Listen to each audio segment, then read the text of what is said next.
Ya somos 35. Bien.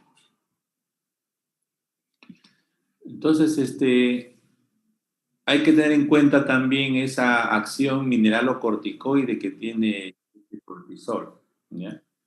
Porque compite con los receptores de la aldosterona. Y si compite con la aldosterona, estamos en problemas de retención de sodio y consecuente retención de agua, ¿no?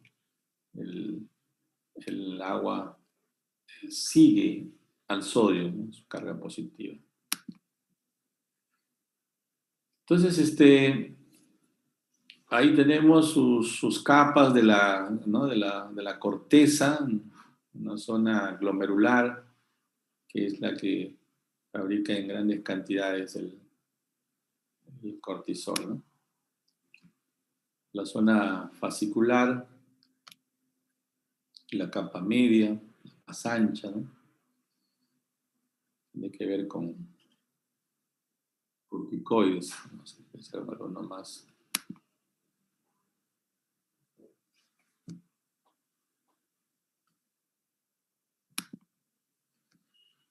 Y la zona reticular, ¿no? Que es la más profunda, que tiene que ver con hormonas sexuales, ¿no?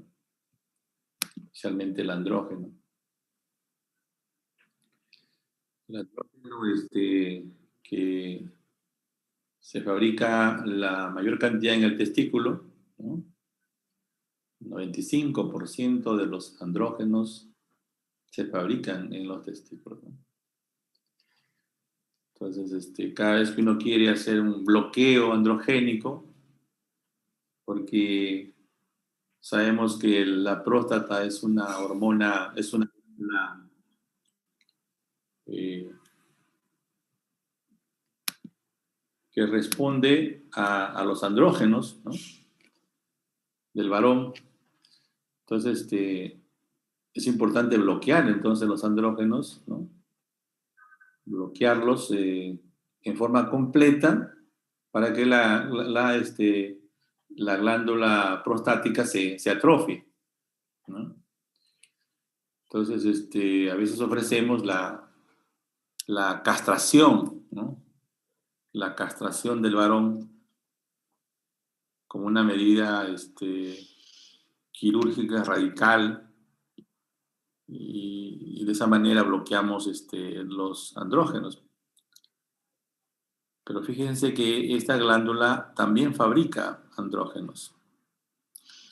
Entonces, hay que prestar atención ahí que no solamente la castración sería suficiente para bloquear los andrógenos, sino que también hay un pool de andrógenos secretados por la suprarrenal y que hay que bloquearla, ¿no? Hay que bloquearla. Entonces, hoy en día ya han aparecido ya las hormonas, ¿no? que actúan ya sea bloqueando el testículo o bloqueando la suprarrenal, ¿no? Lo que se conoce ahora como castración hormonal, ¿no? La primera, la de testículos, era castración quirúrgica. Y esta que les estoy nombrando se llama castración hormonal, ¿no? Entonces voy a usar una hormona que me va a bloquear arriba, en el hipotálamo, ¿no?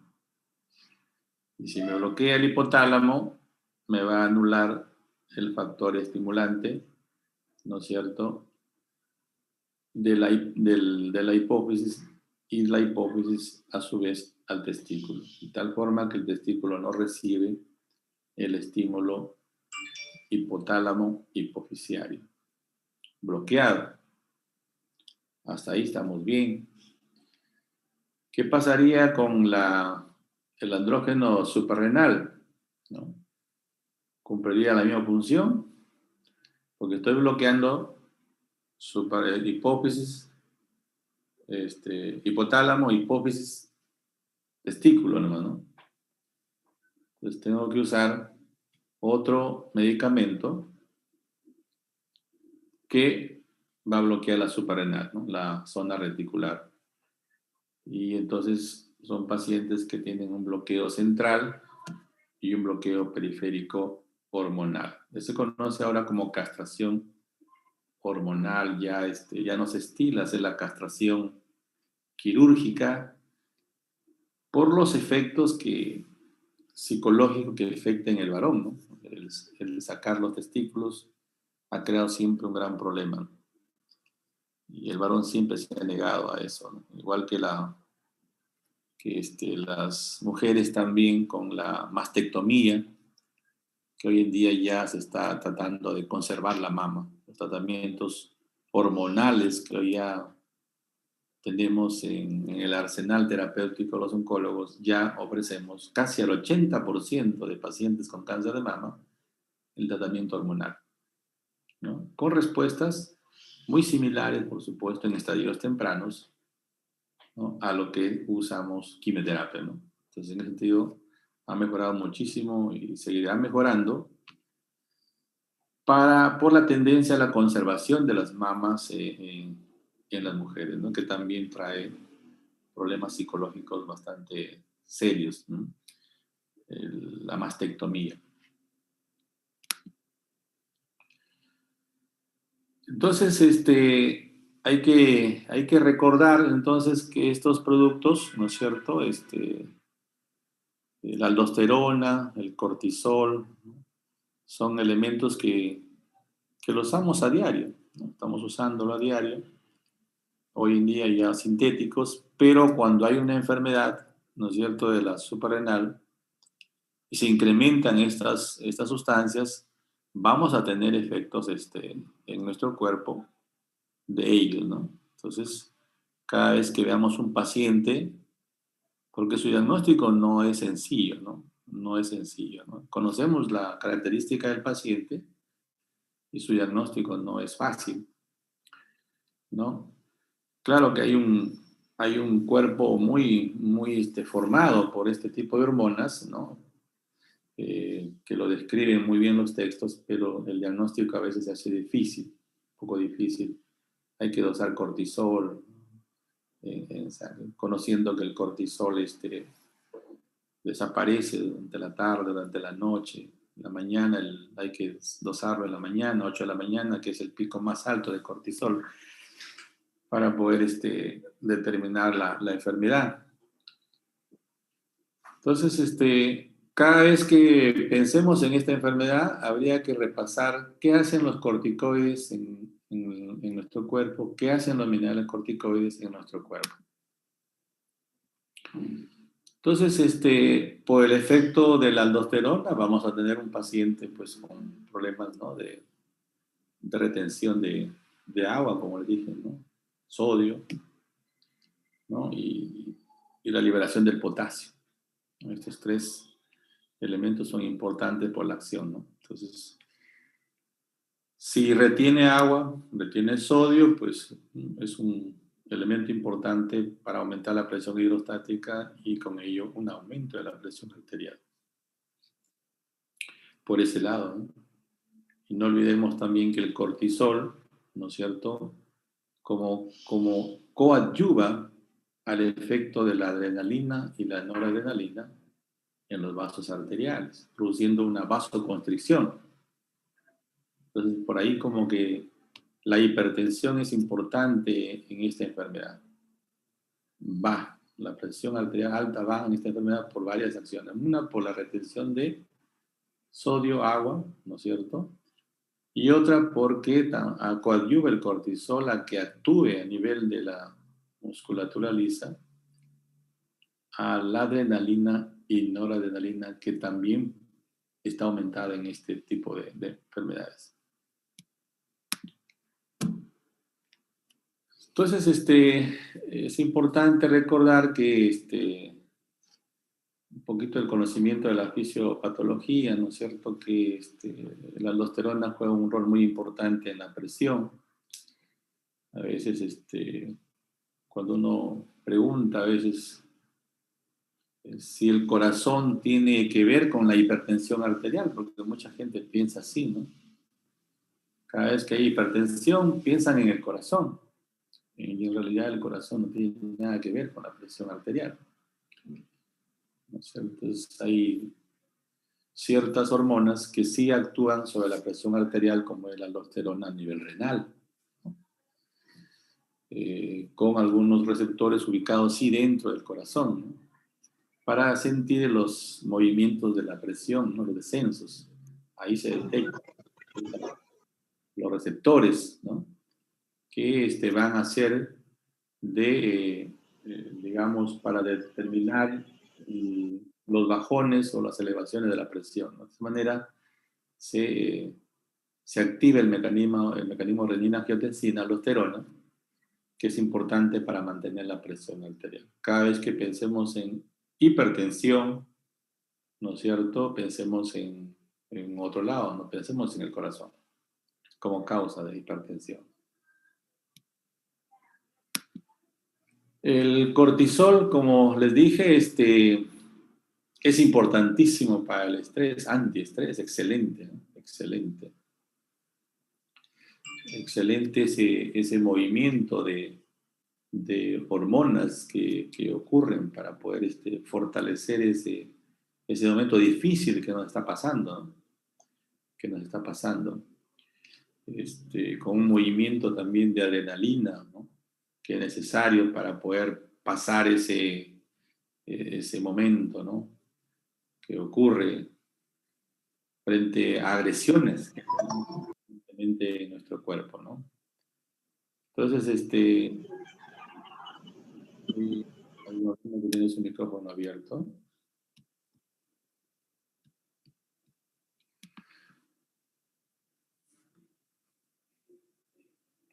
Entonces, es importante y de esa manera conozcamos nosotros que en este mundo que estamos ahora, donde estamos en estrés permanente, ¿no? Estrés permanente. Hay que estar pendiente de los efectos colaterales del cortisol, ¿no? Hay que estar permanente.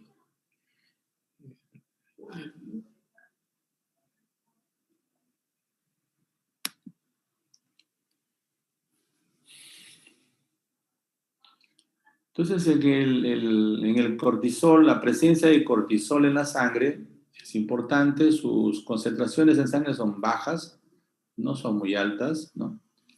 Y hay que entender que aquí juega un rol muy importante por ese mecanismo feedback negativo, ¿no? El hipotálamo se entera, ¿no? del problema, inmediatamente se comunica con la hipófisis y la hipófisis libera ACTH, ¿no? Para que la ACTH active la glándula suprarrenal. El problema es que hay otros ACTH, ¿no? Que no son liberados por la hipófisis, como también hay otras hormonas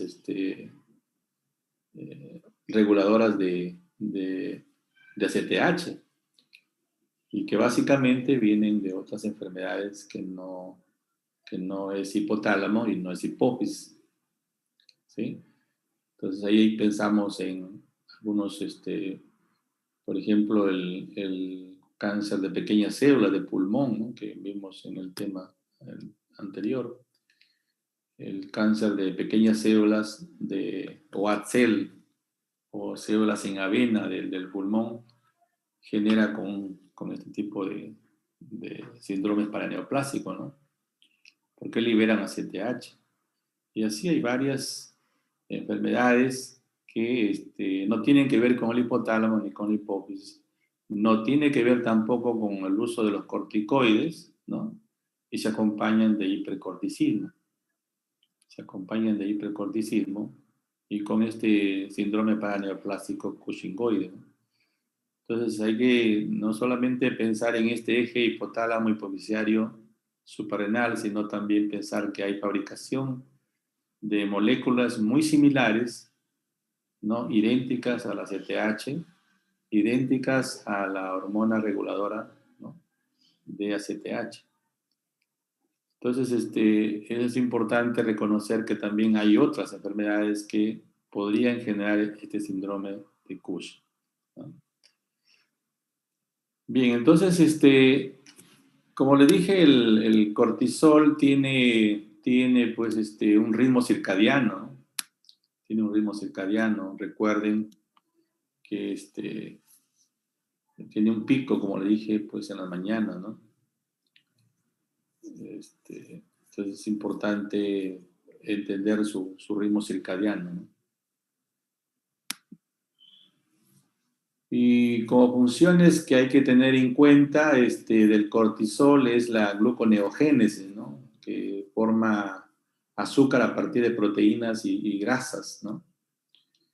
Entonces, es importante conocer que esta hormona fabrica, ¿no?, glucosa a partir de las proteínas y lípidos, ¿no? Y si comienza a usar las proteínas, evidentemente, ¿y dónde están las proteínas?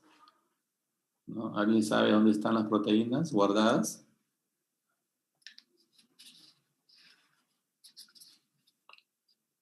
Jóvenes, ¿Hígado?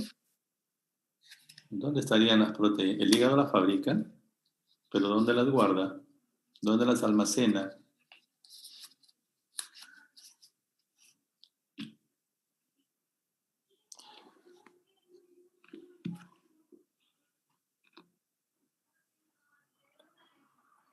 ¿No? Y que cumplen una función muy importante en los músculos, ¿no? Los músculos. Ahí está nuestro gran pool de proteínas, ¿no? Por eso que cuando van ustedes al gym, ¿qué les recomienda? ¿No? Para sacar esos bíceps y esos tríceps, ¿qué les recomiendan? Carne. ¿Ah?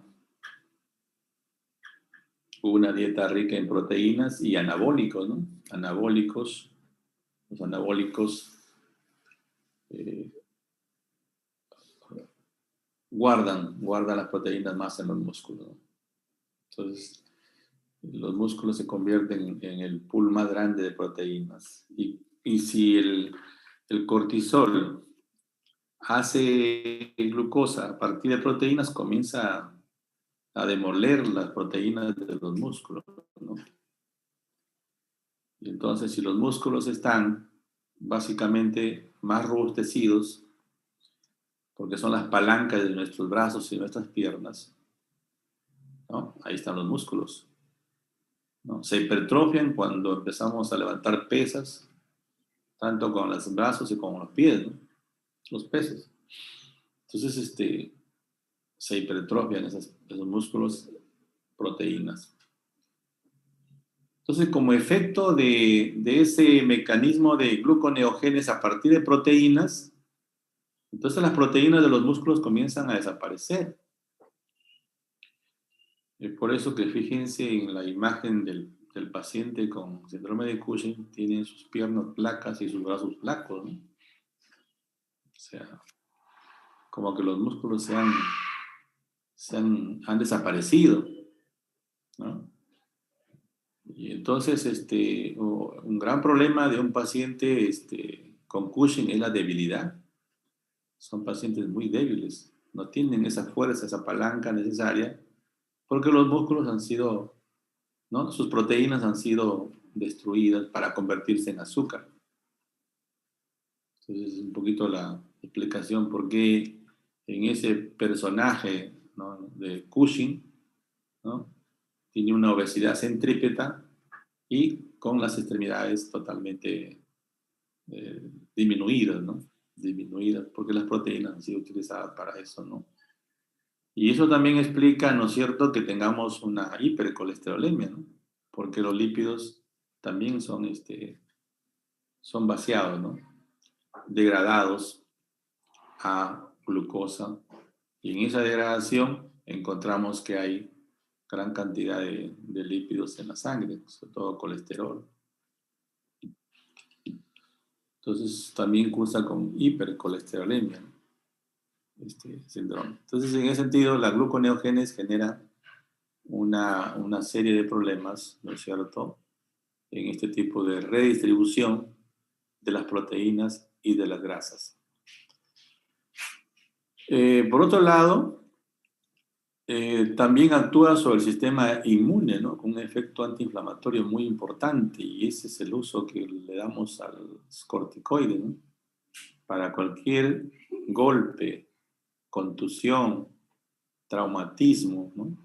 Lo usamos en tabletas, inyecciones, infiltraciones y en cremas. Excelente en pastillas, antiinflamatorio. Por eso hoy usamos los no esteroides, ¿no? Para evitar usar el esteroide, que sería el cortisol. Antes de que aparezcan los no esteroides, usábamos cantidades enormes de cortisona, ¿no? De hidrocortisona, dexametasona en tabletas, que se usa mucho, ahora de 0.5. Usamos de 4 miligramos en tabletas, las ampollas que vienen de 4 miligramos de dexametasona, excelente en su acción antiinflamatoria y analgésica. Entonces, se ha demostrado pues, que tienen una acción muy importante en todos los mediadores de la inflamación, ¿no? ¿No? De la histamina, por ejemplo, ¿no? Que es el mecanismo que desencadena todo el proceso inflamatorio. La histamina es un excelente antihistamínico. Y un excelente medicamento para las enfermedades autoinmunes, ¿no? También se ha demostrado de que inhibe la IgG y la IgM, ¿no? Inhibe la IgG y la IgM, que son anticuerpos que también van hacia el proceso inmunológico, ¿no? Entonces recordemos que a estos pacientes, si le estamos dando cortisol, ¿no? A un paciente, estamos suprimiendo su inmunidad. Y ustedes saben que la inmunidad es importante para contrarrestar los virus, las bacterias, ¿no es cierto?, los parásitos. Entonces, ojo con el uso de estas moléculas. Estamos bajando la inmunidad. Estamos bajando la inmunidad. Y por eso que estos pacientes que usan, porque está indicado su uso, ¿no? Todavía los anticuerpos y los tratamientos inmunológicos son demasiado caros, ¿no? Son demasiado costosos. Que incluso en cáncer está un poco restringido, ¿no? El CIS, salud lo tiene como restringido su uso porque son muy caros los tratamientos inmunológicos. Imagínense tener que aplicarlo en el lupus, que es una enfermedad común, ¿no? O la dermatomiositis. Entonces, seguimos usando los corticoides en estos pacientes con sus efectos colaterales que genera por el excelente, ¿no? Función de disminuir el estado inmunológico de esa manera, ¿no? Poder tolerar los tejidos que vienen de otro paciente, ¿no? O sea, trasplantado, ¿no? Porque siempre hay un rechazo por nuestro efecto inmunológico, rechaza todo lo que viene de afuera que no pertenece a su cuerpo.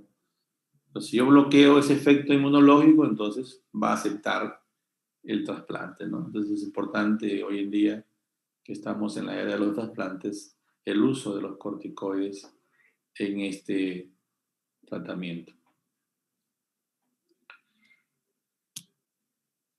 Hay que tener en cuenta porque a veces lo usamos en pacientes, nos damos cuenta de que estamos bajando su inmunidad y lo que queremos es que el paciente que colabore, ¿no? Que esté con su estado inmune en alerta. Por otro lado, recordemos su acción sobre el sodio, ¿no? Sobre el sodio, ¿no? Entonces, como le dije, hay que tener en cuenta que nuestro paciente te va a hacer edemas porque retiene sodio, retiene agua, ¿no? Y hay problema con el potasio, hay pérdida de potasio, ¿no? Recordemos que más o menos hay una ingresada de 3 moléculas de sodio por una de potasio, ¿no? Entonces sí se libera. Bien.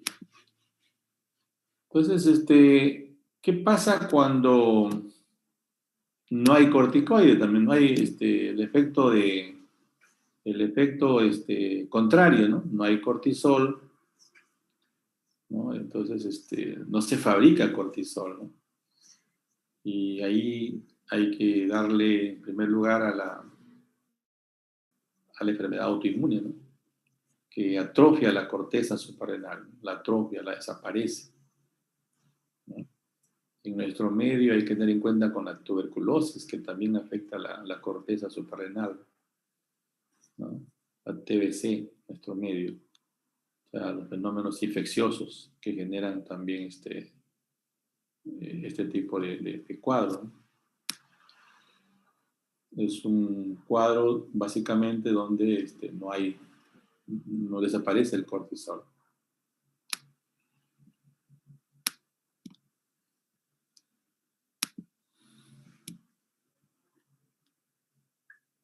Falta aldosterona, ¿no es cierto? Falta aldosterona, no se reabsorbe el sodio, ¿no?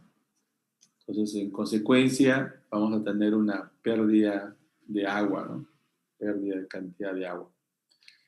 Si retenemos algo de 180, 200 litros de agua, pues en este caso, ¿no?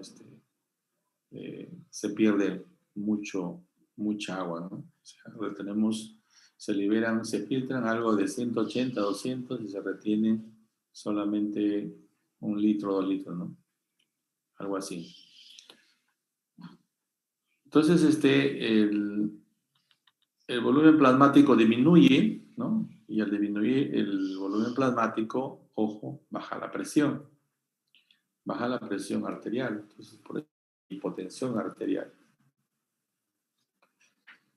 Hipotensión arterial.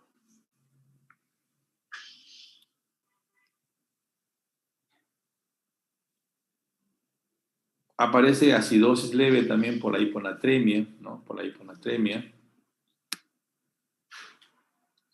Y la hiperpotasemia, ¿no? Como le dije, hay problema con los minerales ahí.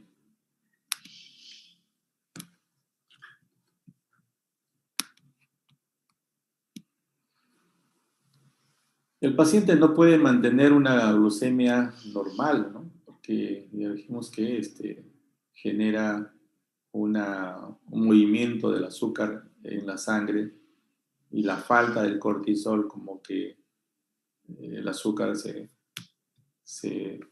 no tiene quien ayude a su metabolismo, ¿no? Entonces, puede haber problemas de hipoglucemia, ¿no?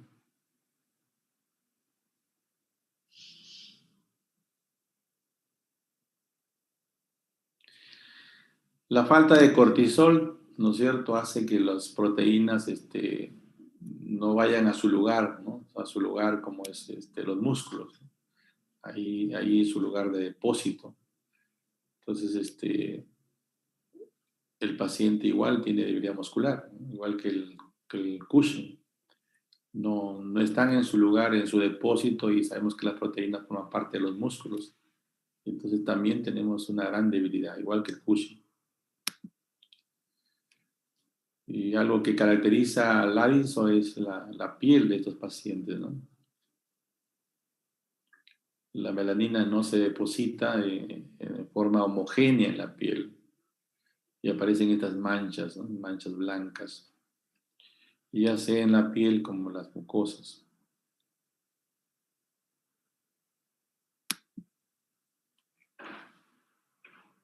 Entonces, hay que recordar los síntomas, como le dije, no se puede, el metabolismo del agua comienza a fallar, y entonces tenemos problemas con presión baja, ¿no? Presión arterial baja y con una frecuencia cardíaca baja.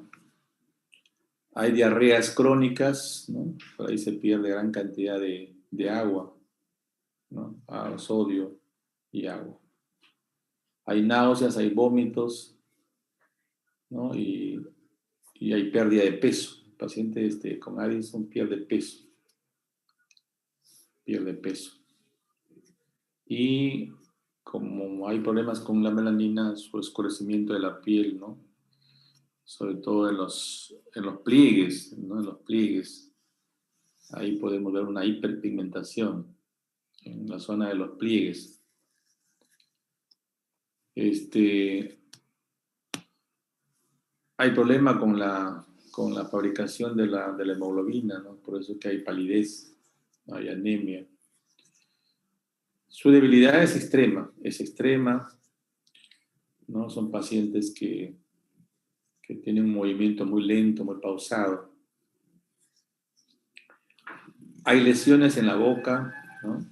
Dentro de la mucosa bucal, y el deseo obviamente por el consumo de sales que estos pacientes tienen, ¿no? Acidosis, hipoglicemias, no pueden mantener el azúcar en la sangre, y por supuesto el problema que genera la pérdida de sodio y la retención de potasio.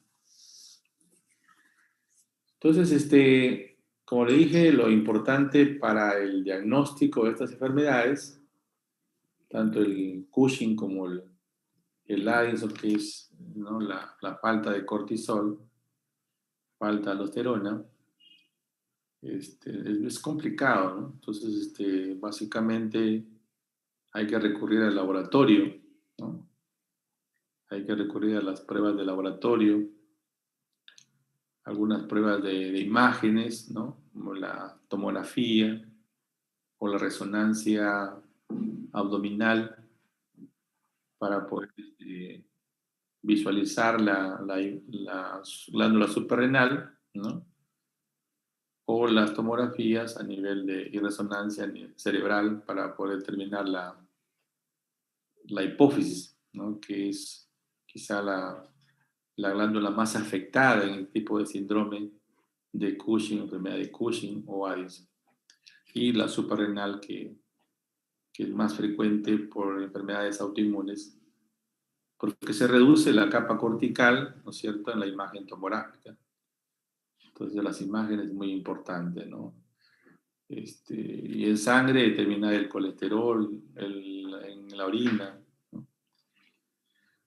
Hay pruebas que también se hacen con la glicemia, ¿no? Y pruebas que también se hacen para estimular la CTH. Estimular la CTH y 12 horas después hacerle el dosaje de cortisol en sangre. Hay varios elementos que podemos usar dentro del laboratorio para poder llegar al diagnóstico cuando sospechamos un Cush o un Addison. Entonces, en este caso del Addison, la hidrocortisona es el tratamiento estándar, y algunos derivados de la hidrocortisona, y su forma de empleo, ¿no? Administrar con las comidas.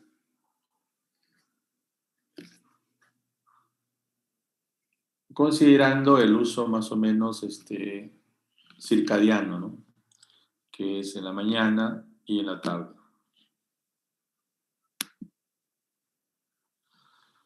Después hay otros estados, como es la crisis addisoniana, cuando los glucocorticoides no aumentan en situaciones de estrés.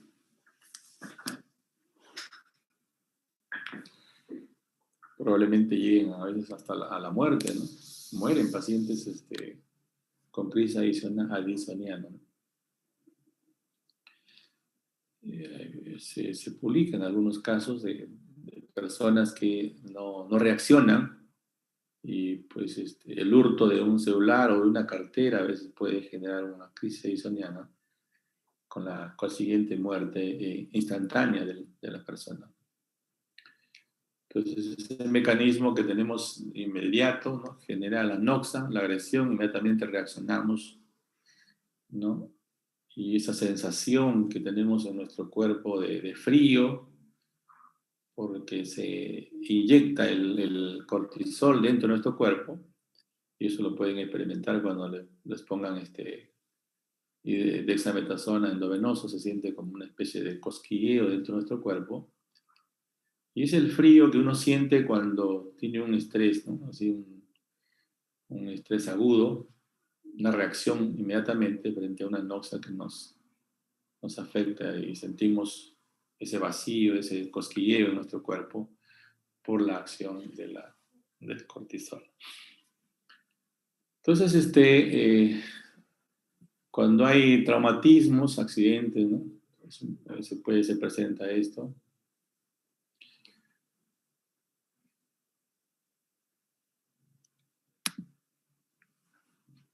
Entonces ahí tenemos, me faltaba decirles que el cortisol, inhibe la formación de colágeno, ¿no? Inhibe la formación de colágeno, destruye el colágeno. Entonces, ojo con las cremas que llevamos a la cara, sobre todo. Donde se coloque la crema, ¿no? Insistentemente, permanentemente, van a notar que hay un hundimiento de la piel, ¿no? Por el uso, ¿no? Inhibe la formación del colágeno. Entonces, por eso que hay que tener presente cuando usamos alguna cremita con hidrocortisona, ¿no? O betametasona, tiene que ser muy finito, muy finito. Incluso hay unas cremas que combinan antibióticos con betametasona, ¿no? Entonces hay que tener en cuenta que tiene corticoides y por lo tanto, más si lo usamos en niños, en bebés, a veces que usan para la dermatitis de pañal, a veces usan un tipo de corticoides, que a la larga puede generar algún deterioro de la piel. Y se ha visto algunos pacientes que usan, que son alérgicos y usan corticoides con hundimiento de la piel, ¿no? Y si se destruye el colágeno, pues tenemos esas famosas estrías, ¿no? Y eso yo lo observo en mis pacientes porque yo uso corticoides a altas dosis, sobre todo en tumores del sistema nervioso central, donde ya no hay mucho que hacer, ¿no? O sea, la cirugía se agota, la radioterapia como paliativo también se agota, entonces lo someto a prednisona a dosis altas, 50, 70, 80 miligramos diario. Por el efecto antiinflamatorio, antiedema que tiene el corticoide, entonces en el cerebro actúa muy bien, determinando que el paciente no me convulsione, no me genere masa expansiva, sino se mantenga ahí, ¿no? Dándole calidad de vida a mi paciente. Pero ¿cuáles son los efectos colaterales que tengo? Las estrías, ¿no? en el abdomen, las estrías en los muslos, las estrías en el pecho, las estrías en los antebrazos, los brazos, ¿no? Es decir, son como una especie de manchas violáceas que aparecen en la piel, ¿no?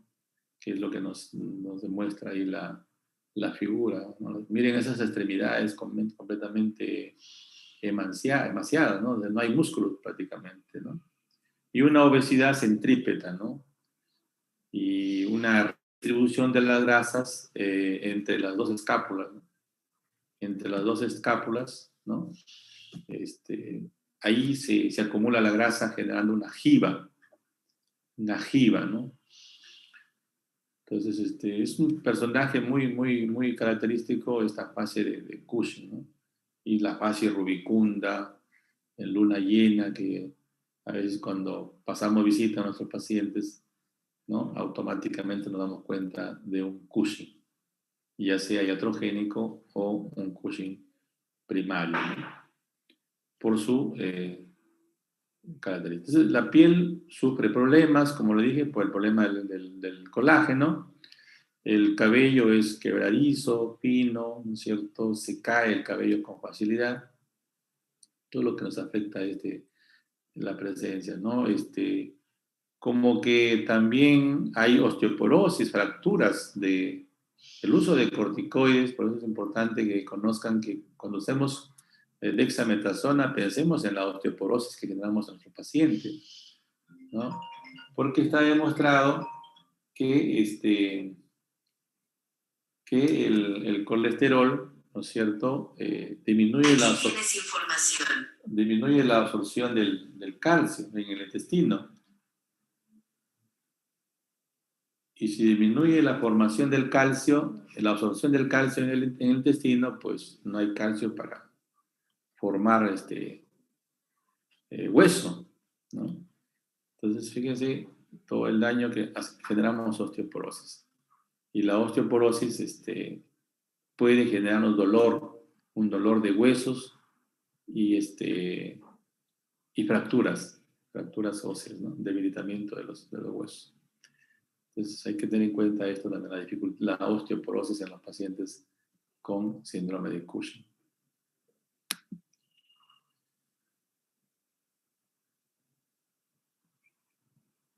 Ahí está la causa mayor de Cushing, es el adenoma, ¿no? Es el adenoma de hipófisis. Y algunos tumores que también afectan la glándula suprarrenal, ¿no? Sí, los adenomas hipofisarios y adenomas suprarrenales. Tumores benignos. Las glándulas suprarrenales siempre son asiento de tumores, de formaciones tumorales, pero benignas. Y el uso del corticoide, el glucocorticoide, ¿no es cierto? Y que sería el Cushing iatrogénico. Y también está el ACTH ectópico, ¿no? Como le dije, que vienen de otras enfermedades. En el caso que conozco yo es el cáncer de pequeñas células de pulmón, que, ¿no? Mi paciente viene con un síndrome de Cushing, ¿no?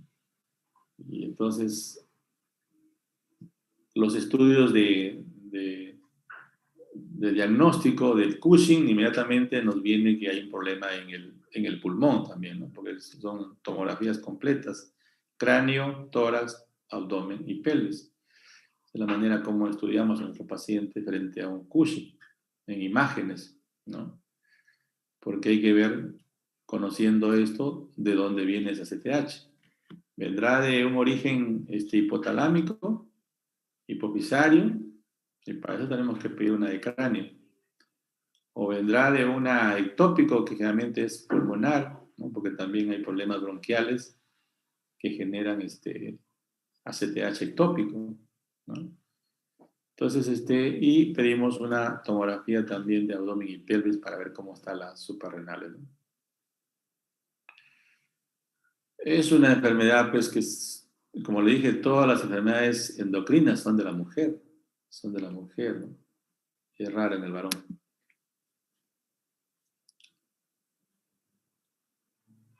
Aquí es importante la obesidad, ¿no? La obesidad centrípeta, ¿no? De la cintura para arriba.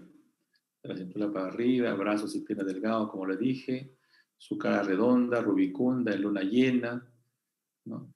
La tasa de crecimiento es lenta en los niños, es que aparecía en los niños, ¿no? Porque le dije, hay problemas en la absorción del calcio. Hay problemas en la absorción del calcio.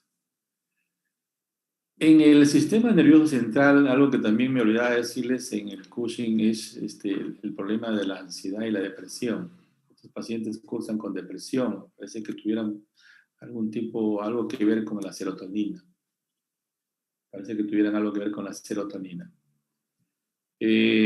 Cambios en el comportamiento, ¿no es cierto? La gran fatiga por la emaciación del muscular, la cefalea, tienen sed, ¿no? Sed. Entonces, como le dije, el diagnóstico es en base a los análisis, igual que el Addison, de sangre y orina, ¿no? En saliva también se puede detectar el cortisol. Y la hora que debe ser analizada es en la mañana, el pico máximo de cortisol. El tratamiento va a depender de cuál es la causa, ¿no? Si es hipotalámica, si es hipofisiaria o si es de la glándula suprarrenal. Hay que tratar ahí en el lugar.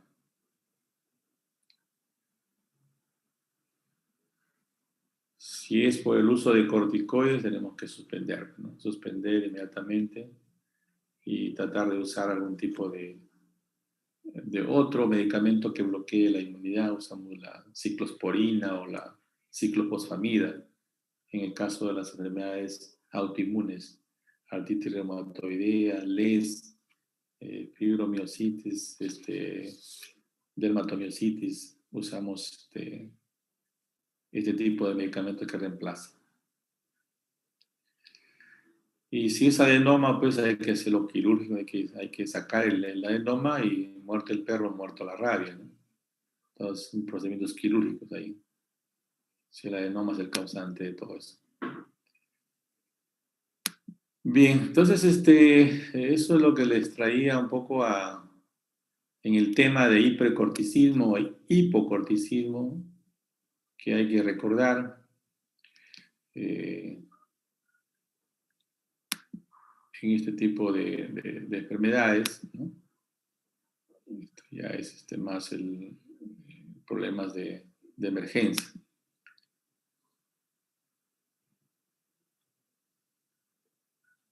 Una crisis de disminución del cortisol es un tema de emergencia.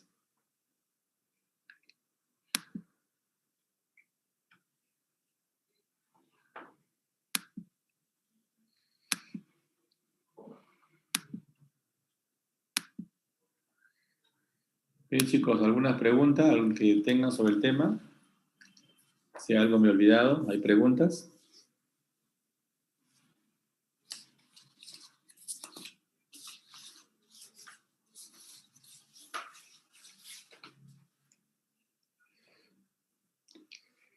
Hola, Que tiene que ser de pocos, ¿no?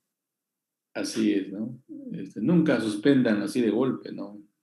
Que tiene que ser pausado, ¿no? Lento, hasta reemplazarlo de forma completa ya.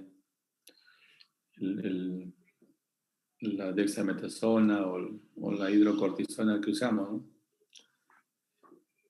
Igual que el uso de adrenalina también. Hay pacientes que dependen de adrenalina, ¿no? También tiene que ser pausado.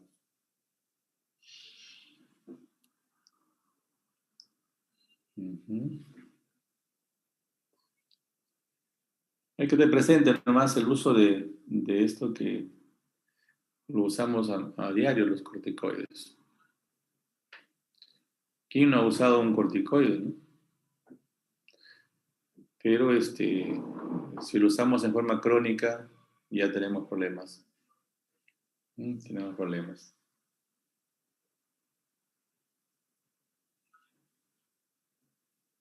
Bien, jóvenes, no hay preguntas. Vamos a ver el chat, tampoco hay preguntas.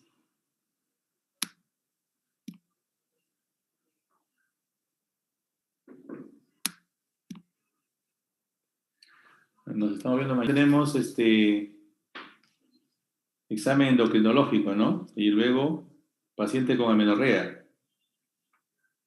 Hacemos las dos cosas mañana en la noche, ¿no? Sí, doctor. Bien, entonces